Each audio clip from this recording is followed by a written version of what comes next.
नमस्कार मित्रों, मैं हूं आपके साथ अशोक वर्मा। आप देख रहे हैं टीवी 20 न्यूज पर फटाफट खबरें। बने रहिए हमारे साथ। गाजीपुर पुलिस ने 2 असलाह तस्करों को गिरफ्तार किया है और भारी संख्या में असलाह बरामद कर लिया है। आपको बता दें कि पुलिस अधीक्षक के निर्देश पर थाना दुल्लापुर एवं स्वाट टीम गाजीपुर को पुलिस मुठभेड़ में ये बड़ी सफलता हाथ लगी है, जिसमें 2 तस्करों को गिरफ्तार किया गया है और भारी संख्या में अवैध असलाह बरामद किया गया है। आपको बता दें कि थाना दुल्लापुर एवं स्वाट टीम गाजीपुर द्वारा पुलिस मुठभेड़ में 2 असलाह तस्करों को गिरफ्तार किया गया। कब्जे से 12 अवैध असलाह, 9 अवैध तमंचा, 8 अवैध जिंदा कारतूस व 1 अवैध खोखा कारतूस, 2 अवैध पिस्टल, 4 अवैध जिंदा कारतूस, 1 पिस्टल, 2 जिंदा कारतूस व मारुति कार बरामद किया है। आपको बता दें कि पुलिस अधीक्षक गाजीपुर द्वारा अपराध एवं अपराधियों के विरुद्ध चलाए जा रहे अभियान के तहत दुल्लापुर पुलिस को ये सफलता हाथ लगी है। योगी सरकार में अब अपराधियों की खैर नहीं। पुलिस अधीक्षक के निर्देश पर अपराधियों के खिलाफ लगातार कार्रवाई की जा रही है। इस क्रम में आजमगढ़ पुलिस को बड़ी सफलता मिली है। आपको बता दें कि विगत दिनों हो रही लूट व गोली मारने की घटना का पुलिस ने आज खुलासा करते हुए 4 आरोपियों को गिरफ्तार किया है, जिनके कब्जे से 1 पिस्टल, 1 तमंचा, घटना में प्रयुक्त 2 बाइक और लूट के लगभग 1,58,000 रुपए बरामद किए गए हैं। एसपी सुधीर कुमार सिंह ने घटना का खुलासा करते हुए बताया कि बिलरियागंज व रौनापार थाना क्षेत्र में घटना को यह गैंग अंजाम देता था। अभी 2 दिन पूर्व ही रौनापार थाना क्षेत्र के चांदपट्टी बाजार के पास एक व्यापारी के तकादा कर लौट रहे कर्मियों से बाइक सवार बदमाशों ने 1,58,000 रुपए लूट लिया था। घटना की सूचना के बाद सीसीटीवी फुटेज के आधार पर पुलिस ने एक अपराधी की पहचान कर ली थी। उसके आधार पर ही एक दिन पूर्व 2 बदमाशों को दबोच लिया गया। उनसे मिले क्लू के आधार पर 2 अन्य बदमाशों को आज पकड़ा गया। बताया जा रहा है कि इन्हीं 2 बदमाशों ने 1 माह पूर्व ही बिलरियागंज थाना क्षेत्र के बिंदुवल में एक प्रतिष्ठित कारोबारी को गोली मारी थी और उसके बाद फरार होने में कामयाब रहे।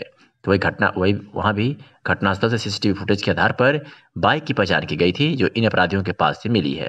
जिन 4 आरोपियों को गिरफ्तार किया गया है, उनमें संजय यादव, योगेंद्र, सरोज, गुड्डू यादव व बसंत यादव शामिल है। घटना के बारे में क्या कुछ कहा है एसपी आजमगढ़ ने, आपको सुनवाते हैं। देखिए, आज ये जो अपराधी पकड़े गए हैं, इनसे 2 घटनाओं का अनावरण हुआ है। एक घटना 2 दिन पूर्व थाना रौनापार में 1,59,000 रुपए की लूट एक पिकअप वैन वाले से हुई थी, उससे संबंधित है। और दूसरी थाना बिलरियागंज क्षेत्र में एक नौमानी है, उनके गांव में उनके गोली मारी गई थी। वो 4/12 की घटना थी। वो संबंधित उन दोनों घटनाओं का आज अनावरण हुआ है। कल देर रात में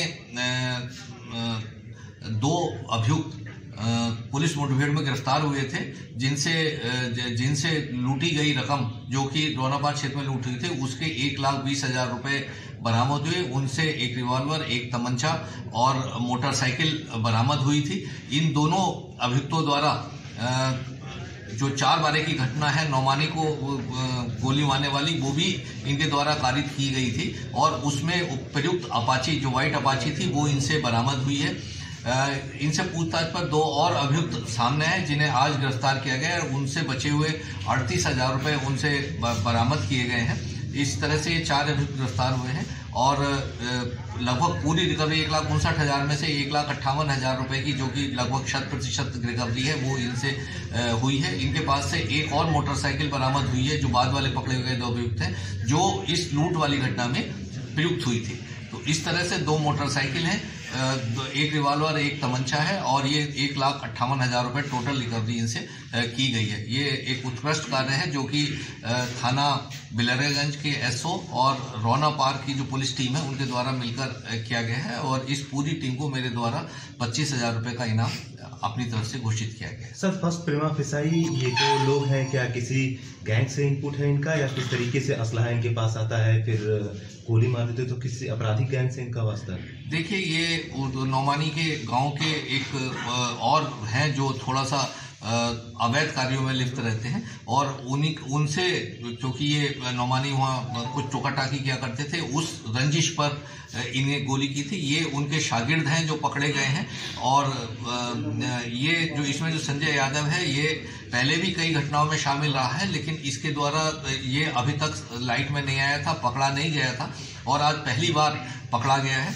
और इसके साथ ये जो किन्नू है, ये भी शातिर अपराधी है और बाकी जो 2 अपराधी हैं, वो इसमें एक प्रधान की भूमिका भी सामने आई है, जो कि थाना बिलरेगंज क्षेत्र का है और उसे भी इस घटना में 120 में, क्योंकि जो मोटरसाइकिल है वो बदमाशों को अपने पास रखता है, उन्हें सामान प्रोवाइड कराता है। जो इस घटना में जो मोटरसाइकिल प्रयुक्त हुई थी वो प्रधान द्वारा उपलब्ध कराई गई थी। प्रधान को भी इस घटना में 120 में लूट वाली में रखा गया है। सर, माना जाए कि इनके पीछे भी कुछ लोग हैं तो वो भी जल्दी सामने आ सकते हैं। देखिए, ये जो आपने रिवॉल्वर और तमंचे वाली बात कही, कहाँ से लाए, इसके संबंध में इनसे पूछताछ की गई और जल्दी और गिरफ्तारी होगी। राष्ट्रवादी युवा अधिकार मंच द्वारा नौजवानों के विभिन्न मुद्दों को लेकर व उन्हें न्याय दिलाने को लेकर युवा अधिकार एवं न्याय यात्रा निकाली जा रही है, जो कल स्वामी विवेकानंद की जयंती पर गोरखपुर से शुरू हुई है और 26 जनवरी 2021 को नेताजी सुभाष चंद्र बोस की जयंती पर दिल्ली में समापन होगा। राष्ट्रवादी युवा अधिकार मंच के राष्ट्रीय अध्यक्ष शशांक शेखर ने टीवी 20 न्यूज संवाददाता को बताया कि यह यात्रा कल गोरखपुर चली है, आज आजमगढ़ से होते हुए दिल्ली पहुंचेगी। श्री सिंह ने कहा कि इस यात्रा से युवाओं को न्याय मिलेगा। आइए आपको सुनाते हैं कि राष्ट्रवादी युवा अधिकार मंच के राष्ट्रीय अध्यक्ष शशांक शेखर सिंह ने क्या कुछ कहा। युवा अधिकार एवं न्याय यात्रा जनपद गोरखपुर से 12 जनवरी को स्वामी विवेकानंद की जयंती के शुभ अवसर से प्रारंभ होकर के 23 जनवरी नेताजी सुभाष चंद्र बोस की जयंती के शुभ अवसर पर दिल्ली में संपन्न होना है। उसी क्रम में आज आजमगढ़ जनपद में ये यात्रा होकर के गुजर रही है, तो मैं आप लोगों से बातचीत करना चाहूँ। जी बताइए, क्या कहना चाहते हैं? नौजवानों को मुद्दों को लेकर के आपसे बातचीत करना चाह रहे हैं। जिस तरीके से देश में आप देख रहे होंगे कि प्रधानमंत्री जी से लेकर के मुख्यमंत्री तक नौजवानों की बात अपनी भाषणों में करते हैं। हर राजनीतिक दल इसके पहले भी बात करते रहे हैं, लेकिन नौजवानों के लिए अभी तक कोई युवा आधारित नीति नहीं बनी। नौजवानों के लिए कोई राष्ट्रीय स्तर पर आयोग नहीं बना। लिहाजा आज नौजवान रोजगार के लिए दर दर भटकने को मजबूर है। नौजवानों का सिर्फ राजनीतिक इस्तेमाल हुआ है। इसलिए राष्ट्रवादी युवा अधिकार मंच अपनी नैतिक जिम्मेदारी समझते हुए सकारात्मक और जिम्मेदार पूर्ण भूमिका में ये युवा अधिकार एवं न्याय यात्रा के माध्यम से युवाओं को अधिकार एवं न्याय दिलाने के लिए ये प्रेस वार्ता बुलाई गई है। युवाओं से क्या कहना चाहते हैं? देखिए, युवाओं से सिर्फ इतना कहते हैं कि जो भी राजनीतिक पार्टियां पहले की भी और वर्तमान में नौजवानों को सिर्फ बड़ी बड़ी बातें करके अब तक उनको वोट बैंक और प्रचार तंत्र के रूप में धार्मिक उन्माद फैला करके, जातिगत उन्माद फैला करके उनका इस्तेमाल करती रही हैं। नौजवानों को जाति, धर्म, मजहब, संप्रदाय से परे होकर एक मंच पर इकट्ठा होना पड़ेगा, ताकि इन राजनीतिक दलों को सकारात्मक राजनीति की तरफ सोचने पर विवश होना पड़े। स्वामी विवेकानंद जी यदि युवाओं का सबसे बड़ा कोई प्रेरणा स्रोत है तो स्वामी विवेकानंद जी हैं। देश ही नहीं, अंतर्राष्ट्रीय पटल पर कैसे उनको शिकागो में पहचाना गया था। शिकागो से पूरी अंतर्राष्ट्रीय उनकी पहचान हुई थी। तो 12 जनवरी को उनके जयंती के शुभ अवसर पर मैंने एक कार्यक्रम प्रारंभ किया। और अंत करें सुभाष चंद्र बोस की जयंती पर। जी, इन लोगों के आप जीवन शैली को देखिए। ये लोग राजनीति, आज की राजनीति और उनकी राजनीति की फर्क समझिए। वो देश और राष्ट्र निर्माण की बात करते थे, साधारण तरीके से करते थे, देश और राष्ट्र के हित में करते थे। वो नाम के पीछे नहीं मरे। सारे लोग वही जातिगत और धार्मिक आंकड़ों में फिट बैठते हैं। एक तरीके से कह लीजिए तो ये सामाजिक विष फैलाने की कोशिश करेंगे। जिस चीज को खत्म करना चाहिए, जो जातिगत धार्मिक इधर पिछले 3 दशकों से देखा जाए तो अपने चरम पर है, इसकी समाप्ति की बात करनी चाहिए। तो मुझे नहीं लगता कि ऐसे लोगों को जनता को स्वीकार करना चाहिए, ऐसे लोगों को नकारना चाहिए। जाति, धर्म, मजहब, संप्रदाय से परे होकर 65% नौजवानों को इसीलिए इकट्ठा करने की बात मैं कर रहा हूं। आजमगढ़ जिले के बीजेपी कार्यालय पर विवेकानंद जयंती के उपलक्ष्य में युवा मोर्चा द्वारा घोसी के विधायक विजय राजभर के द्वारा स्वावलंबी बने युवाओं को प्रशस्ति पत्र, साल देकर सम्मानित किया गया। वहीं विजय राजभर ने बताया कि जितने भी युवा उद्यमी हैं उन्हें केंद्र और प्रदेश सरकार द्वारा उन्हें आगे बढ़ाने के लिए योगी सरकार के आर्थिक सहयोग से बढ़ाने का कार्य किया गया है, जो सारा विकास देश के परम वैभव के लिए युवाओं द्वारा ही विकास किया जा सकता है। वहीं युवा मोर्चा के जिलाध्यक्ष कमलेंद्र मिश्र का कहना है कि आज विवेकानंद की जयंती पर स्वयं सरकार की मदद से उद्यमी व स्वरोजगार को विकास देने वाले युवाओं को सम्मानित किया गया है। इस बाबत क्या कुछ कहा विजय राजभर, विधायक घोसी और कमलेंद्र मिश्र युवा मोर्चा जिलाध्यक्ष ने, आपको बारी बारी से इन दोनों की बात सुनवाते हैं। जैसा कि आप सभी जानते हैं, हमारे देश के गौरव और युवाओं की प्रेरणा से मुझे हम सभी के कि स्वामी विवेकानंद जी का आज 12 जनवरी को जन्मोत्सव का दिवस है। इस अवसर को पूरे हिंदुस्तान में युवा महोत्सव, युवा दिवस के रूप में मनाया जाता है। उसी क्रम में भारतीय जनता पार्टी जो नौजवानों को लेकर के बहुत चिंतित है, उनके विचारों पे, हमारे विवेकानंद जी के विचारों पे चल करके नौजवानों को आगे बढ़ाने का काम, उनको राजनीति में और विभिन्न क्षेत्रों में नौजवानों को नेतृत्व देने का काम हमारी पार्टी कर रही है। उसी क्रम में आज जनपद आजमगढ़ के जितने भी युवा उद्यमी हैं, जिनको हमारे केंद्र और प्रदेश सरकार द्वारा उनको प्रोत्साहित करके उनको अपना उद्यम बढ़ाने का काम जो हमारे पूज्य महाराज जी ने अपने आर्थिक सहयोग से किया है, ऐसे इस कार्यक्रम में हम सभी उनको सम्मानित करने का काम आज किया है। इस तौर पे हमें आज यहाँ मुख्य अतिथि के रूप में बुलाया गया है। मैं आजमगढ़ जनपद का आप सभी के माध्यम से मैं आजमगढ़ जनपद का हृदय की गहराइयों से आभार व्यक्त करता हूँ। अन्य युवाओं को क्या संदेश देना चाहेंगे कार्यक्रम से जुड़ने के लिए? हमारे जो भी युवा हैं, मैं सिर्फ आज के दिवस पे इतना ही कहना चाहता हूँ, तो हमारे प्रेरणा स्रोत स्वामी विवेकानंद जी के चिन्हों पे चलें। बाकी सारा विकास हमारे स्वामी विवेकानंद जी ने कहा था, जब एक धर्म सभा हुई थी, पूरे विश्व के लोग जहाँ एकत्रित थे, उन्होंने कहा था इस देश को परम वैभव को ले जाने के लिए हमारे युवा ही काफ़ी है। अगर युवाओं का नेतृत्व मिलेगा तो हमारा भारत पूरे विश्वगुरु के रूप में विकसित होगा, स्थापित होगा। ऐसा मैं कहना चाहता हूँ आज के दिवस के अवसर पे अपने युवा साथियों से कि आप स्वामी विवेकानंद जी के कहे हुए चिन्हों पर चलेंगे तो विकास की कमेटी हो जाएगी। आज कितने युवाओं को सम्मानित किया गया? लगभग 25 युवाओं को सम्मानित किया गया। जो लोग बेरोजगारी की बात करते हैं, तो एक संदेश देने के लिए और उस युवा को हम समाज में प्रेरणा के रूप में, जैसे स्वामी विवेकानंद युवाओं के लिए प्रेरणा है, वैसे हर एक युवा जो अपने मेहनत से, अपने दम से अपने काम को एस्टेब्लिश किया है, काम कर रहा है और समाज में एक संदेश दे रहा है, उस चीज को मतलब हम इस कार्यक्रम के माध्यम से जनता में और समाज में युवाओं को प्रोत्साहित करने के लिए किए हैं। और इससे मुझे पूरा विश्वास है कि जो अभी युवा मीडिया के माध्यम से, सोशल मीडिया के माध्यम से इस कार्यक्रम को देखेगा, वो कहीं न कहीं अपने बारे में भी सोचेगा कि अगर आप वो युवा कर सकते हैं तो मैं क्यों नहीं कर सकता। तो इसलिए युवा उद्यमी कार्यक्रम का ये भारतीय जनता पार्टी ने, राष्ट्रीय नेतृत्व, प्रदेश नेतृत्व, क्षेत्र नेतृत्व ने इस चीज को निर्धारित इस कार्यक्रम को किया और आज इसको युवा दिवस के रूप में भाजपा कार्यालय पे मनाया गया। ग्राम पंचायत चुनाव आते ही आपराधिक गतिविधियां शुरू हो गई हैं। अब ऐसे लोग अपने प्रतिद्वंदियों को किसी न किसी बहाने साधने में लगे हुए हैं, जिससे हत्या और मारपीट की घटनाएं बढ़ती जा रही है। ताजा मामला उत्तर प्रदेश के मऊ जिले के चिरैयाकोट थाना क्षेत्र का है, जहां मंगलवार देर रात बदमाशों ने पूर्व प्रधान के भतीजे की गोली मारकर हत्या कर दी। युवक पुलिस भर्ती के लिए साथियों के साथ दौड़ लगा रहा था। युवक की हत्या के बाद नाराज ग्रामीणों ने सड़क पर सब रख कर जाम लगाया। वही पुलिस के वाहनों पर पथराव भी किया। 112 नंबर डायल पुलिस के वाहन और एक पुलिस की बाइक को आग के हवाले भी कर दिया गया। आपको बता दें कि इस घटना को 1.5 साल पूर्व हुई प्रधान की हत्या से जोड़कर देखा जा रहा है। आपको बता दें कि असलपुर निवासी 27 वर्षीय अरविंद कुमार पुलिस भर्ती की तैयारी के लिए मंगलवार रात 8 बजे की समथिंग अपने 7 साथियों के साथ दौड़ लगाने गया था। गांव के पास से कुछ बदमाशों ने युवक को घेर लिया। बदमाशों ने युवक पर ताबड़तोड़ फायरिंग कर उसे मौत के घाट उतार दिया। युवक की हत्या होते देख उसके साथी मौके से भाग गए। चिरैयाकोट के असलपुर में अरविंद की हत्या में 1.5 साल पूर्व गांव के पूर्व प्रधान मुन्ना राव की हत्या में शामिल आरोपित के होने की संभावना जताई गई है। इसमें 50,000 रुपए का इनामी राहुल सिंह का नाम सामने आ रहा है। मौके पर हत्या को लेकर इनामी के होने की संभावना है।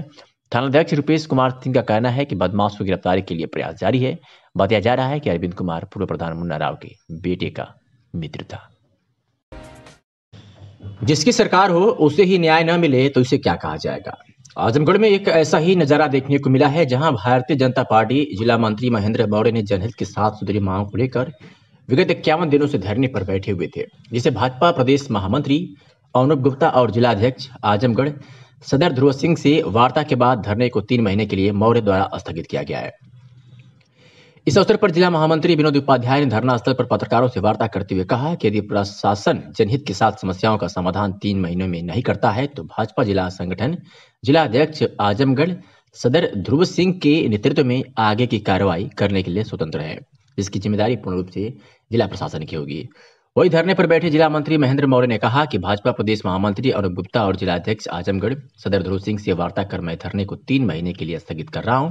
यदि जिला प्रशासन निजामाबाद तहसील अंतर्गत अवंतिकापुरी आवक जलाशय, मेहनगर तहसील स्थित महामंडलेश्वर, लखराव, हरिबाद जैसे ऐतिहासिक जलाशय की खुदाई के साथ उनके बाहर खुदाई, जिससे नदियों की धारा के साथ मेहनगर में मृत पड़ी लोनी नदी की धारा को पुनर्जीवित करना, रामराज मौर्य निवासी पटेल नगर रानी की सराय के नहर का रास्ता जो बंद कर दिया गया है, मेहनगर के चकखुटवा में पोखरी को कब्जा किया जा रहा है, मेहनगर के दौलतपुर में सुरेंद्र मौर्य की जमीन कब्जाने का मामला, मेहनगर के रजहा ग्राम सभा में SC/SC का दुरुपयोग और ठाकुर प्रसाद मौर्य की जमीन कब्जाने के मामले का समाधान नहीं करता है, तो 3 महीने बाद पूरी जिला भाजपा जिला अध्यक्ष आजमगढ़ सदर ध्रुव सिंह के नेतृत्व में निर्णय लेने के लिए स्वतंत्र रहेगी।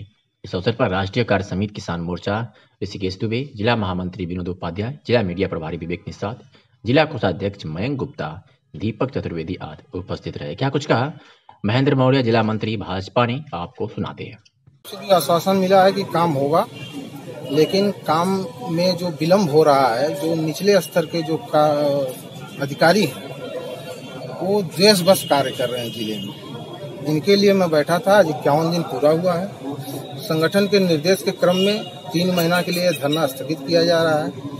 माननीय जिलाध्यक्ष जी ने कहा कि अगर 3 महीने में सभी बिंदुओं पे कार्य नहीं होता है तो पूरा जिला टीम इस धरने में आएगी और काम करेगी और शांतिपूर्वक धरना होगा, क्योंकि हम भारतीय जनता पार्टी के जिम्मेदार कार्यकर्ता हैं।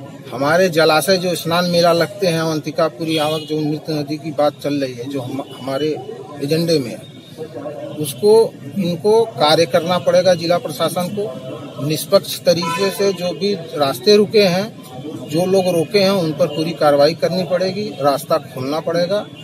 इनको हर हाल में भारतीय जनता पार्टी के शासन के मंशा के अनुसार कार्य करना पड़ेगा। क्योंकि यह भारतीय जनता पार्टी केवल राजनीतिक पार्टी ही नहीं, संगठन है। संगठन का काम संगठन को चलाना, नीति बनाना होता है।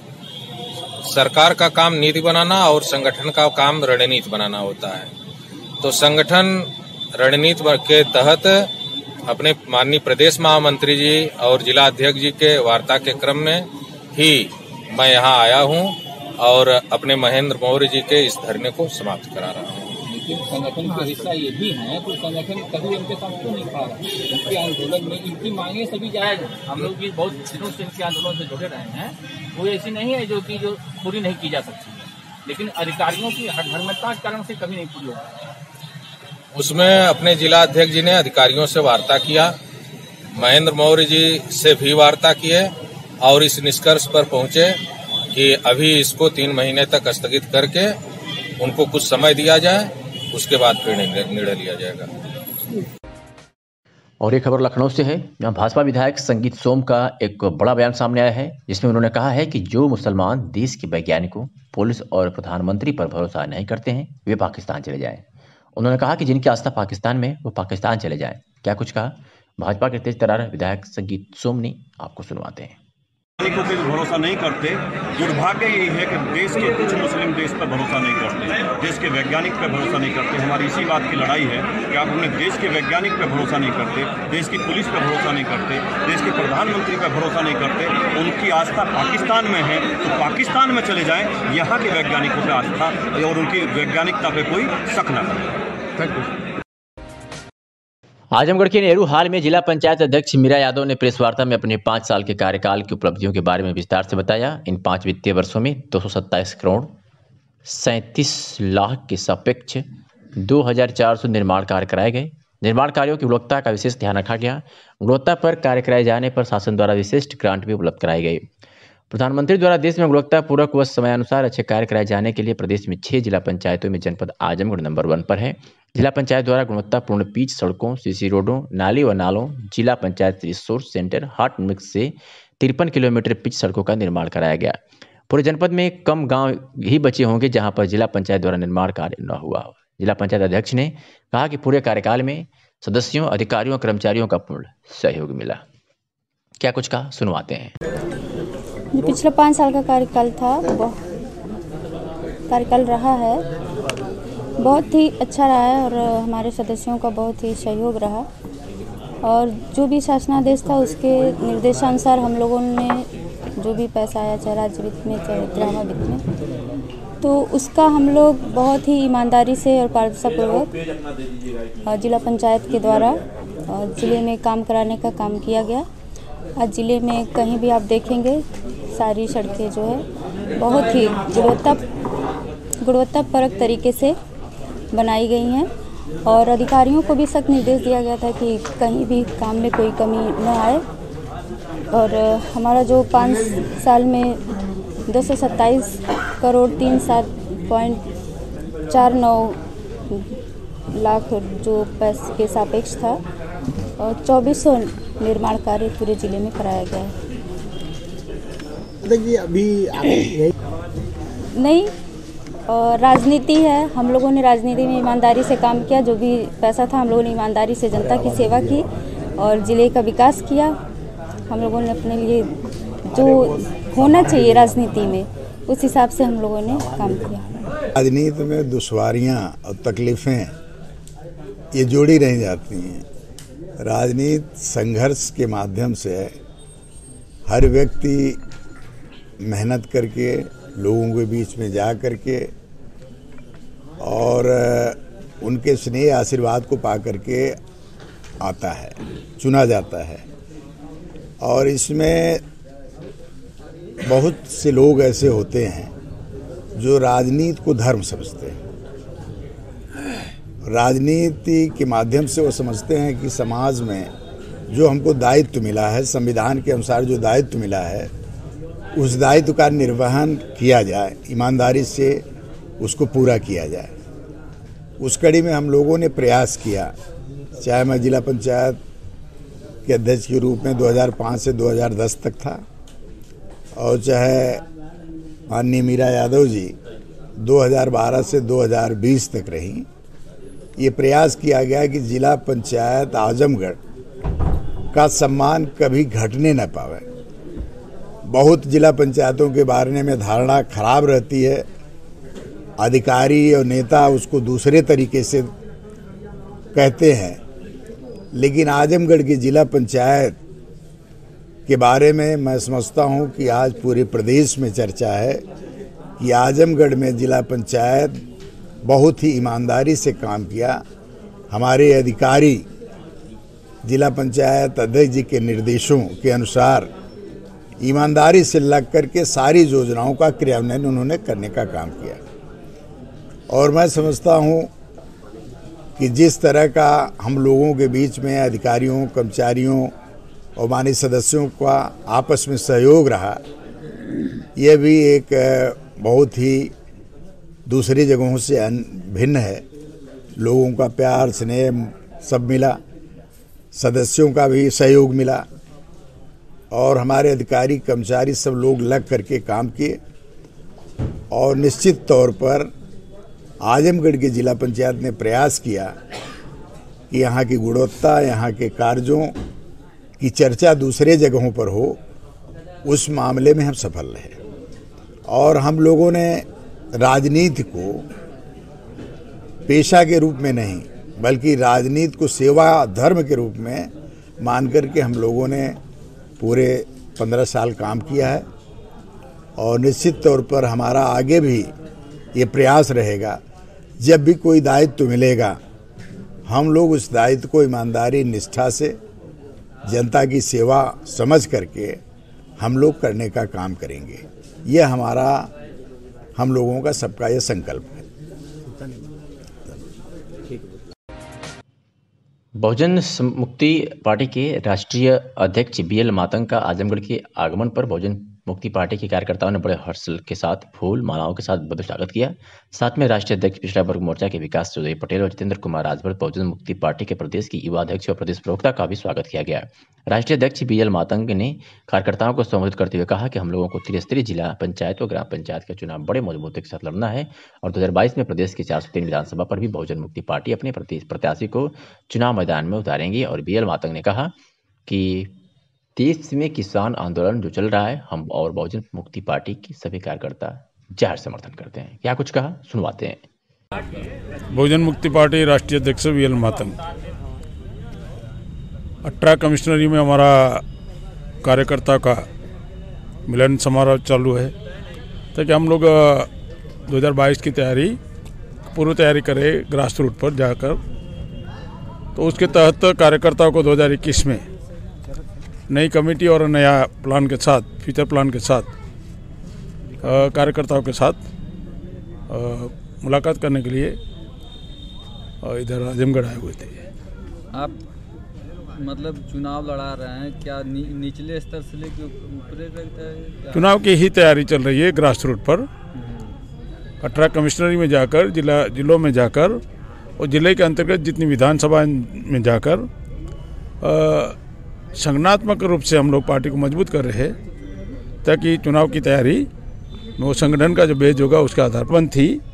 और उस समय की तत्कालीन सरकारों ने DIG सक्षम आयोग गठित किया था, उसका अहवाल अभी तक नहीं आ रहा है। 70 साल में अभी तक वो अहवाल जनता के सामने आ नहीं रहा है और कोई पार्टियां उठा नहीं रही है।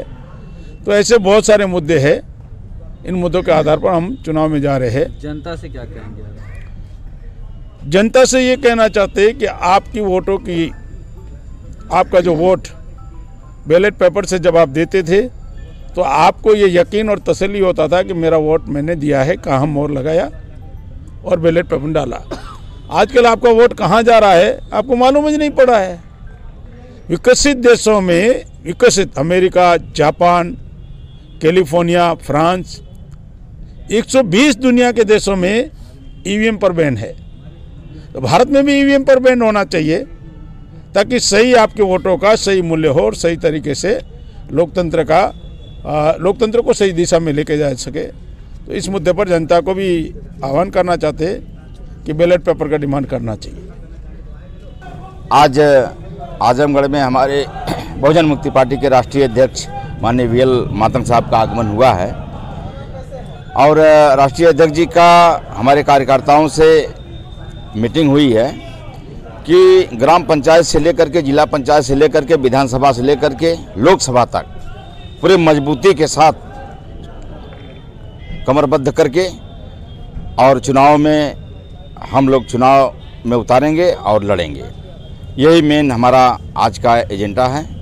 इसीलिए राष्ट्रीय अध्यक्ष आजमगढ़ के आगमन पे आज उनका आगमन हुआ है। कब तक रहेंगे? आज वो चले जाएंगे। उत्तर प्रदेश सरकार के निर्देश में प्रदेश के सभी जिलों में किसान मेला, गोष्ठी व प्रदर्शनी का आयोजन किया जा रहा है। इसी क्रम में आजमगढ़ जिले के महाराजगंज ब्लॉक परिसर में किसान मेला का आयोजन किया गया, जिसमें क्षेत्र के किसानों के साथ साथ कृषि अधिकारियों और शोधकर्ताओं ने हिस्सा लिया। जिसमें कृषि अधिकारियों ने सरकार द्वारा दी जा रही कृषि संबंधित सब्सिडी व तकनीक से किसानों को अवगत कराते हुए जैविक खेती के ऊपर जोर दिया। आयोजन के मुख्य अतिथि के रूप में पूर्व प्रत्याशी गोपालपुर विधानसभा क्षेत्र व प्रदेश कार्यकारिणी सदस्य श्री कृष्ण पाल ने हिस्सा लिया। उन्होंने किसान को संबोधित करते हुए कहा कि मौजूदा बीजेपी सरकार किसानों की आय दोगुनी करने के लिए स्वामीनाथन आयोग की रिपोर्ट को आधार बनाते हुए किसान सुधार बिल को मंजूरी दी है। उन्होंने विपक्ष पर कटाक्ष करते हुए किसानों को बरगलाने का आरोप लगाया और प्रधानमंत्री द्वारा दिए गए जय जवान जय किसान जय विज्ञान के नारे के माध्यम से किसानों के साथ खड़ा रहने की प्रतिबद्धता दोहराई। उन्होंने प्रधानमंत्री की इच्छा शक्ति के कारण किसानों को नई तकनीक, नए रूप व नई नीति से किसानों की मदद होने की बात कही। इस अवसर पर भाजपा के वरिष्ठ नेता हरेंद्र सिंह, खंड विकास अधिकारी आकाश सिंह, जिला बेसिक शिक्षा अधिकारी आजमगढ़ के साथ कई अन्य अधिकारी, शिक्षक व किसान नेता मौजूद रहे। ये तमाम योजनाएं सरकार ने बनाई। अब सरकार, अब तक तो मनुष्यों की जांच हुआ करती थी, उसका स्वास्थ्य कार्ड बनता था, उसका बीपी है, शुगर है, सारे बीमारियों का उसका कार्ड बना करता था।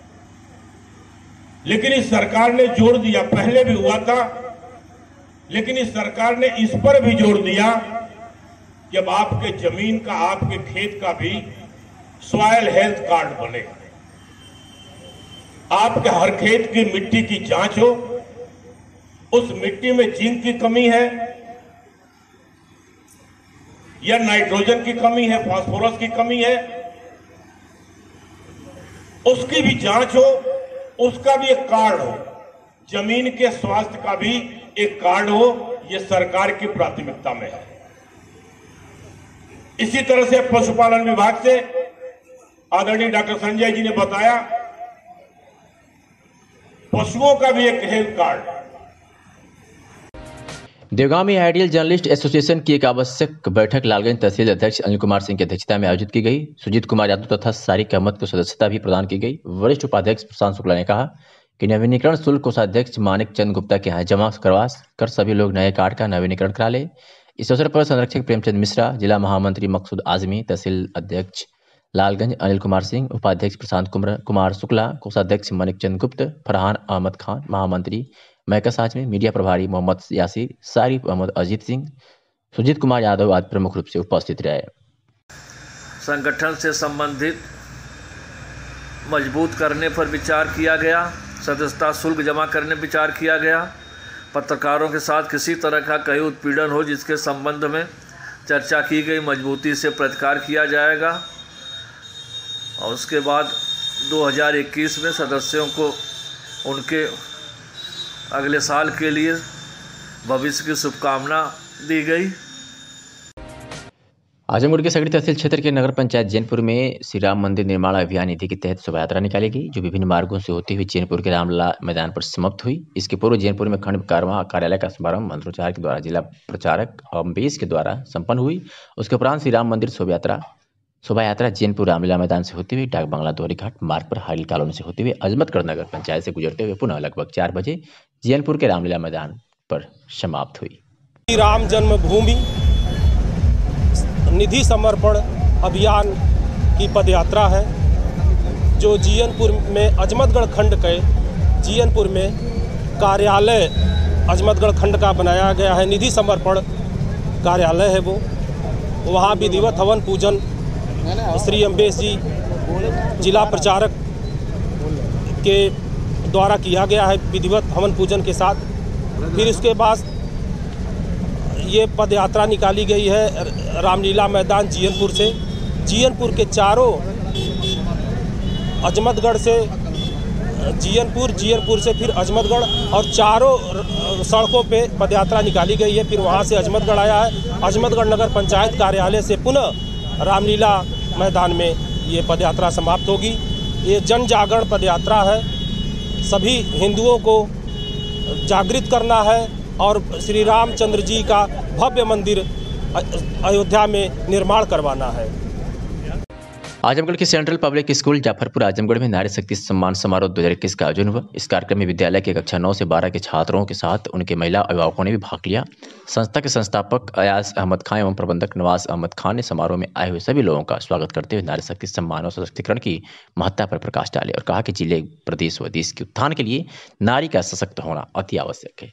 डॉक्टर आजाद खान विद्यालय की प्रोग्रेस में रिपोर्ट प्रस्तुत की। इस कार्यक्रम के मुख्य अतिथि सुभाष चंद्र दुबे डीआईजी आजमगढ़ रहे।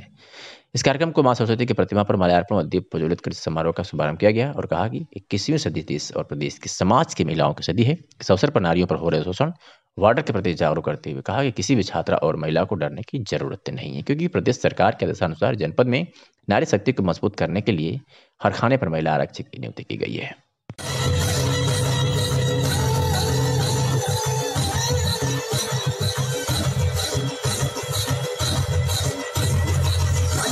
सो प्राण दे, जो मन करे सो प्राण ले, वही तो एक सर्वशक्तिमान है। मन करे सो प्राण दे, जो मन करे सो प्राण ले।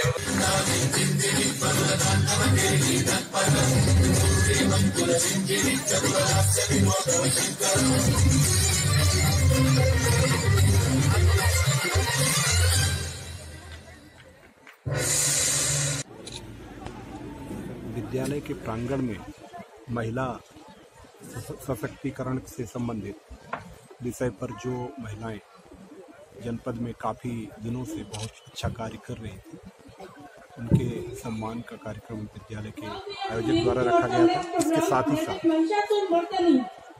मिशन शक्ति 2020 में शारदीय नवरात्रि से जो शुरू हुआ, उसके तहत जो माननीय मुख्यमंत्री जी ने महिलाओं के सशक्तिकरण से संबंधित विद्यालयों और अन्य सार्वजनिक कार्यस्थलों पर जहां पर महिलाएं बच्चियां कार्यरत हैं, उनके बीच में जो एक जागरूकता लाने के लिए मिशन शक्ति कार्यक्रम का प्रचार प्रसार करने का एक जो लक्ष्य रखा है, उसकी कड़ी में ये कार्यक्रम आयोजित किया गया। यहाँ पर मेरे द्वारा बच्चों से specially 1090 number, 112 number, dial 100 number के साथ साथ 1076 CM हेल्पलाइन नंबर के बारे में विस्तार से बताया गया। उनके सशक्तिकरण, सुरक्षा, सम्मान व स्वावलंबन के साथ आगे अपने जीवन में अपने लक्ष्य प्राप्त करने के लिए क्या क्या कार्य करने चाहिए, किस हिसाब से उनको करियर को लेकर के मोटिवेट होना चाहिए, इस बारे में भी मेरे द्वारा बहुत सारे तथ्यों पर प्रकाश डाला।